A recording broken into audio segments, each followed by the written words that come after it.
Good morning, everybody. It's Cecilia from Pardun Farm. This is Alley Cat.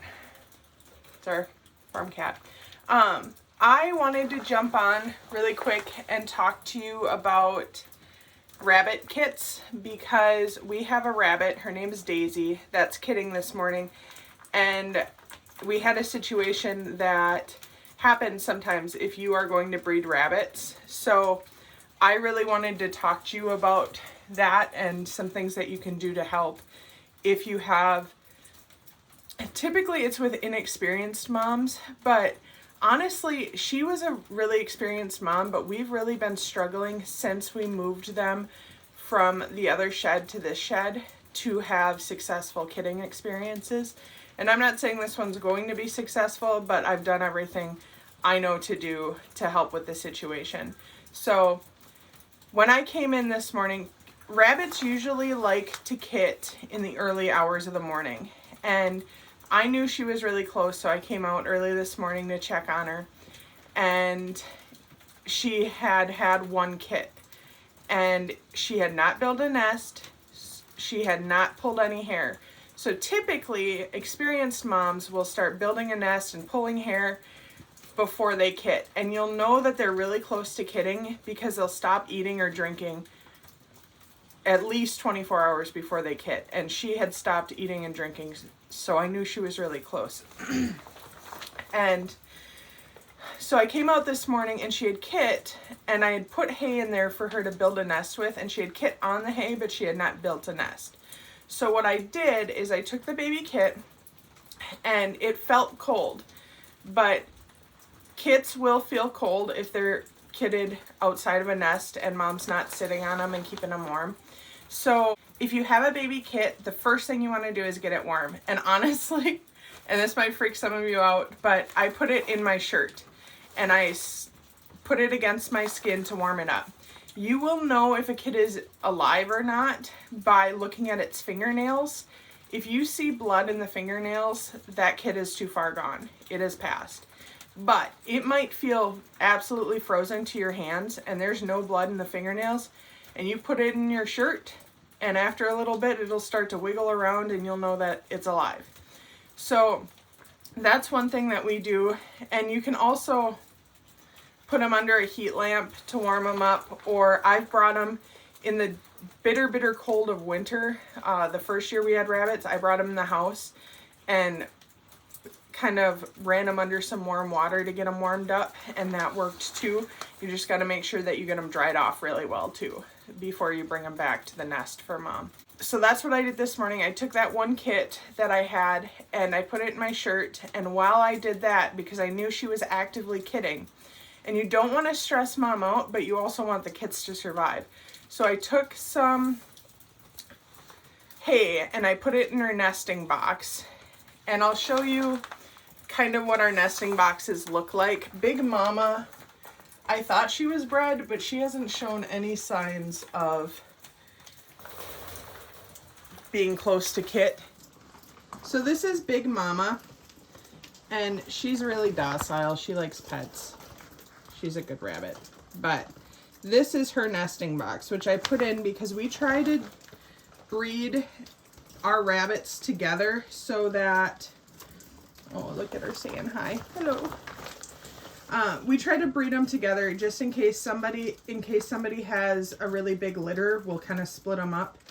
Or if somebody has trouble and loses kits, we can split them up. And it's just nice to have sort of a foster mom available if needed. Alley Cat's trying to get in the shot here. She needs all of the attention. Don't you, Alley Cat? Don't you? I don't even know if this is a boy or a girl, but we just call it Alley Cat. She is going, it is going very soon to be altered, because while we are happy to feed a cat, we do not want kittens. Anyway, so that's what a nesting box looked like, and that's what Daisy's looked like this morning because she had not built a nest. Hers is slightly smaller because she's a smaller rabbit than Big Mama. But what I did is, and that's the reason that there's hay in this box right now, is because Big Mama should be due any day. She was bred before Daisy was. So I assume that that didn't take. The reason you don't want to leave hay in the bottom of their cages is because it catches the poop, as you can see down there. And so then it makes it just sort of this breeding ground for bacteria. And I think I've said that before in a previous video, but you want to keep your cages really clean. So this is from one day. I will clean that out here later this morning as soon as I make sure that Daisy's all situated. So what I did for Daisy was I just took clean hay and I put it in the bottom of her nesting box. And then if you pull on a rabbit, like right here, fur comes out really easily and it doesn't hurt them. And that's what they normally do before they're ready to kit, is that they will pull fur like this and they'll line the inside of the nesting box with fur.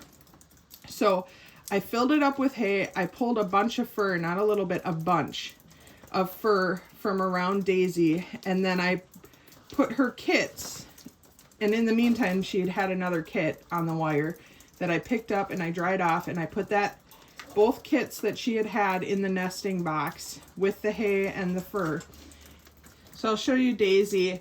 Now you can see after I put those two kits and the hay and the fur into the nesting box, she went and sat in the nesting box and she'll complete her labor in there. And that's the best you can do for inexperienced moms.